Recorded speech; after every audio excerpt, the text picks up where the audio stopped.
orang-orang yang beriman, ada yang tetap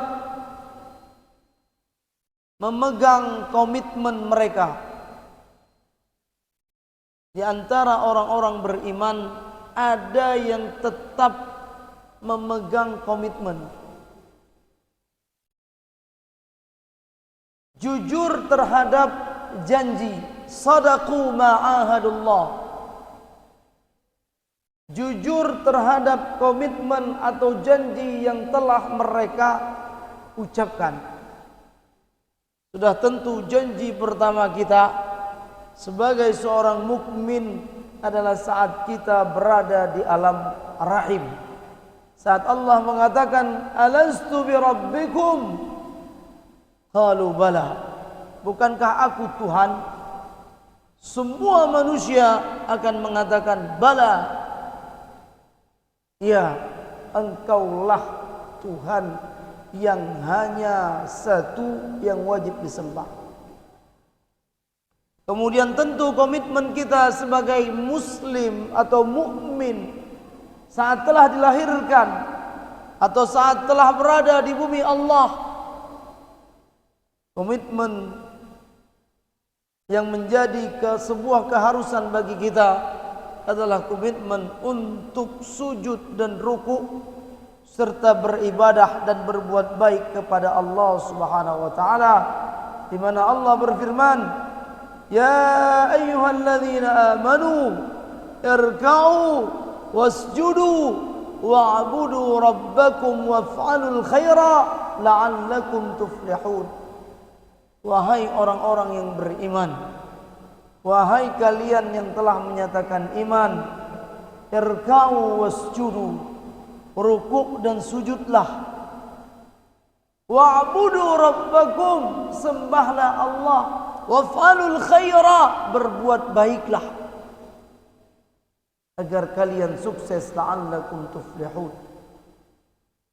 Komitmen ketauhidan sejak kita berada di alam rahim, dan komitmen kita sebagai muslim hendaklah kita tunaikan saat kita telah hadir di bumi Allah ini untuk melakukan amal saleh, yang tentu amal terbesar adalah salat dan beribadah serta berbuat baik. Kaum muslimin jamaah salat Jumat yang dirahmati Allah Subhanahu wa taala, di antara urang-urang yang beriman, nah urang-urang yang tetap dimemat dengan janji nyan dipegang oleh Allah. Nah di antara urang-urang mukmin maknaji hana mendung.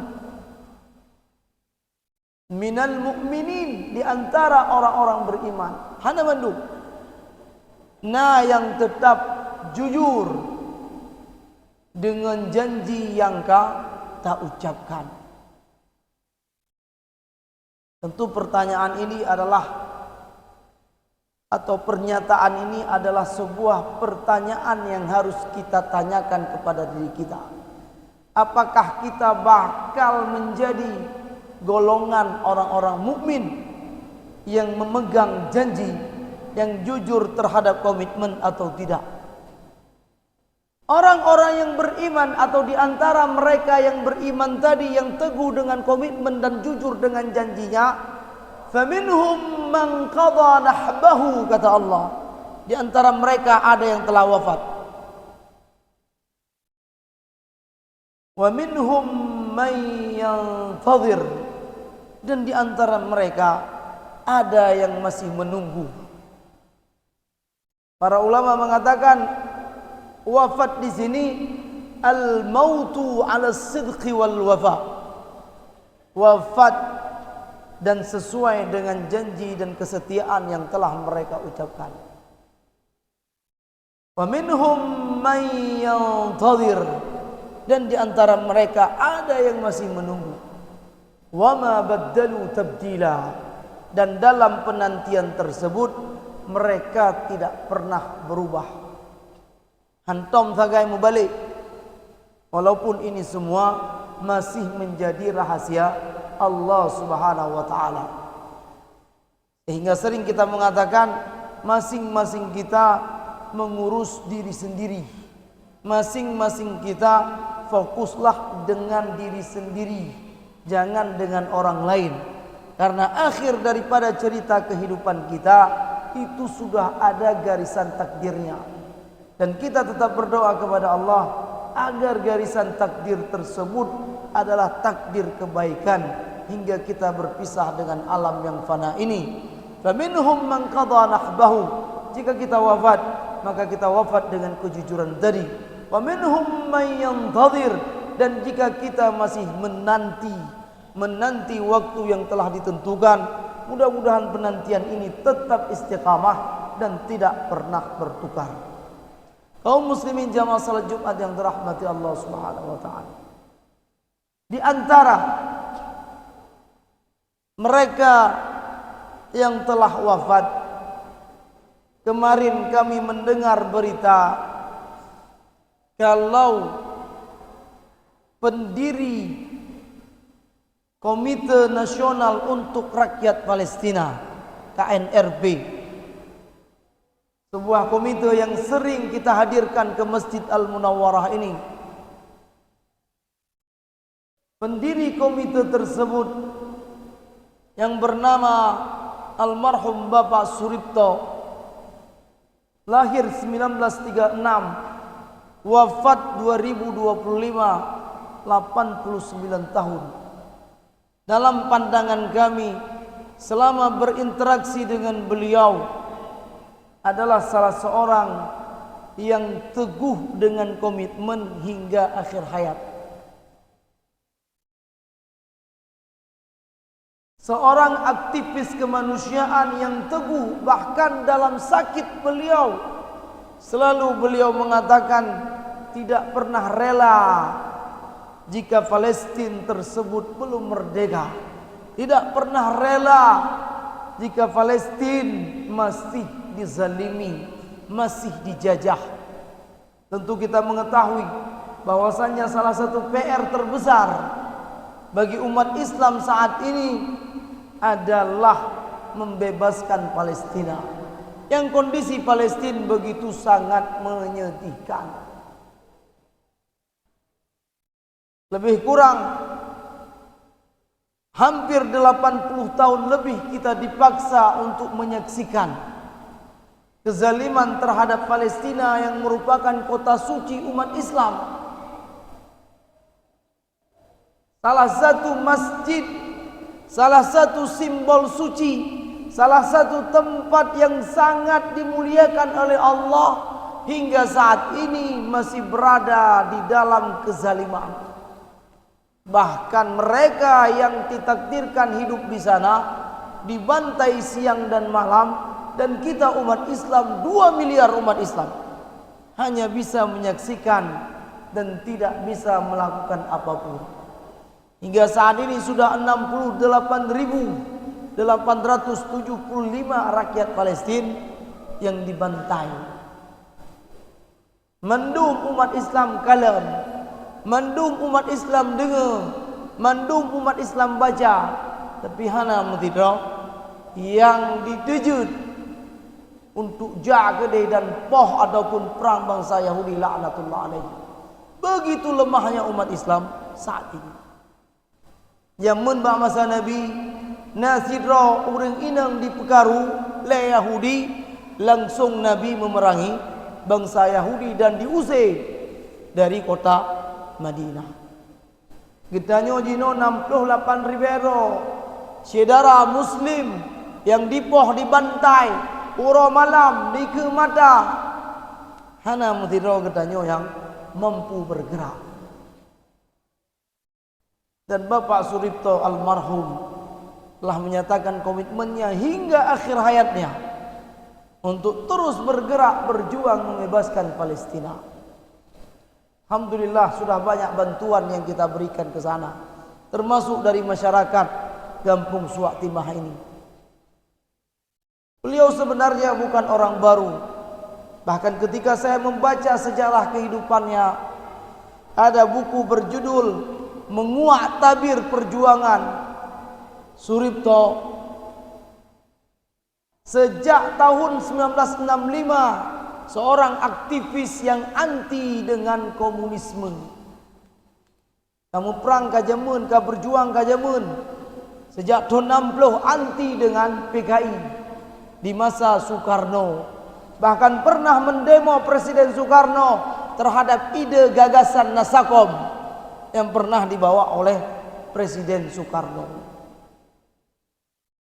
Bahkan ketika kita membaca di antara perjuangan beliau tahun 1990-an, tepatnya 1992, termasuk bangsa Indonesia yang berani membawa bantuan ke Bosnia Herzegovina pada perang Bosnia Serbia. Beliau bawa bantuan senjata, tentu ini atas persetujuan pemerintah Indonesia, bahkan dengan fatwa resmi MUI ketika itu, saat umat Islam di Bosnia dibantai lebih daripada 200.000 orang yang syahid. Datang beliau sendiri untuk membawa senjata. Komitmen terhadap perjuangan, bahkan di masa pemerintahan Gus Dur Abdurrahman Wahid, ketika dipercaya untuk menjabat sebagai sekretaris di Departemen Kehutanan, aktif membasmi mafia-mafia hutan. Dan sejarah membuktikan Bob Hasan yang dikenal dengan Raja Hutan itu berhasil dipenjarakan akibat kasus korupsi yang dia lakukan. Kaum muslimin jamaah salat Jumat yang dirahmati Allah Subhanahu wa taala. Banyak manusia-manusia agung di Indonesia ini yang tetap memiliki komitmen dan kejujuran dengan keimanan dan amal salih serta perjuangan. Yang kita ingin mudah-mudahan kita menjadi bagian daripada mereka yang tetap gigih berjuang untuk menghadirkan kebaikan di Indonesia ini. Di bumi yang mayoritas masyarakatnya ini muslim. Indonesia ini jika tidak kita katakan dengan negara Islam tidak masalah, tapi mayoritas masyarakatnya adalah masyarakat muslim yang seharusnya berlaku ketentuan adalah ajaran-ajaran yang sesuai dengan ajaran keislaman. Tapi tentu hal tersebut sulit untuk kita lihat. Mari kita berjuang bersama. Begitu banyak PR, begitu banyak pekerjaan rumah kita, begitu banyak amanah-amanah dan tanggung jawab yang harus kita lakukan. Belum lagi permasalahan Palestina yang tadi kita katakan. Sampai kapan Palestina akan menjadi korban yang padahal mereka berada di sana adalah karena kita umat Islam. Orang-orang Palestina di perang, mereka bertahan di Palestina untuk gedanya, untuk Islam. Mereka fikir orang Palestin di Medang, di Meperang, di Menjihad untuk dijaga Palestin negara orang yang ke. Palestin adalah tanah air umat Islam. Dahulu ketika Theodor Herzl, tokoh Zionis, jadi kajaman bangsa Yahudi laknatullah alaihim sejak 1896 atau 97. Itu mereka sudah membuat gerakan Zionis. Mereka rapat di Swiss Basel untuk mendirikan negara Yahudi atau negara Zionis. Dan tujuan mereka adalah Palestina. Datang mereka Theodor Herzl dan orang-orang Yahudi kepada khalifah. Ketika itu tentu umat Islam masih berada di bawah kepemimpinan yang satu, kekhalifahan Turki Utsmani. Mereka minta kepada Khalifah Abdul Hamid II agar diizinkan untuk tinggal di tanah Palestina walaupun hanya dengan sepetak tanah. Dilakai bangsa Yahudi untuk diberi izin tinggal di Palestina. Apa dijawab oleh Sultan Abdul Hamid? Palestina itu bukan milikku. Walaupun aku pemimpin umat Islam di seluruh dunia, tidak ada hak bagiku untuk menyerahkan tanah Palestina walaupun hanya satu jengkal. Hana hak ulun lebih tanah Palestina walaupun dijingkai. Nyankan atalun Lebih baik aku ini dibunuh, tercabik-cabik jiwaku ini daripada harus menyerahkan tanah Palestina. Dan tentu upaya perjuangan demi perjuangan dipupuk oleh bangsa Yahudi agar mereka bisa masuk ke Palestina. Dan tentu langkah pertama adalah mereka jatuhkan kekhalifahan umat Islam. Berat pemerintahan umat Islam. Pemerintahan itu penting. Pemimpin itu penting. Tidak bisa kita memiliki pemimpin yang tidak mengerti dengan Islam. Sultan Abdul Hamid II adalah pemimpin yang memahami tentang Islam dengan baik. Bahkan Theodor Herzl dia bawa uang ribuan pounds atau ribuan dolar untuk menyogok Sultan Abdul Hamid agar diberikan izin untuk tinggal di Palestina. Tapi gitulah, mungkin kalau kita berada pada posisi beliau, kata trimeng thobok, kata trimeng pengen. Tapi beliau paham dengan Islam, Palestina bukan tanah milikku, tapi tanah milik umat Islam di seluruh dunia. Saudara-saudara kita yang berjuang di sana, mereka memperjuangkan kehormatan dan kesucian kita umat Islam. PR besar berada di pundak kita. Apakah nanti di masa kita akan kita saksikan Palestina itu hilang atau tidak? Ini masih menjadi tanda tanya. Atau apakah anak-anak kita nanti akan melanjutkan perjuangan umat Islam di seluruh dunia untuk memerdekakan Palestina atau tidak? Juga masih menjadi tanda tanya. Jika generasi Islam adalah generasi yang sibuk dengan hal-hal yang tidak bermanfaat, jika generasi-generasi muda Islam, remaja-remaja Islam adalah mereka-mereka yang sibuk dengan hal-hal yang melalaikan, dengan judi online, dengan game online, bahkan tersibukkan hingga meninggalkan ibadah. Apakah generasi seperti ini nanti yang akan memerdekakan Palestina dan Masjid Al-Aqsa? Masih menjadi tanda tanya. Kaum muslimin jamaah salat Jumat yang dirahmati Allah Subhanahu wa taala, penting bagi kita untuk memahami skala prioritas di dalam hidup kita.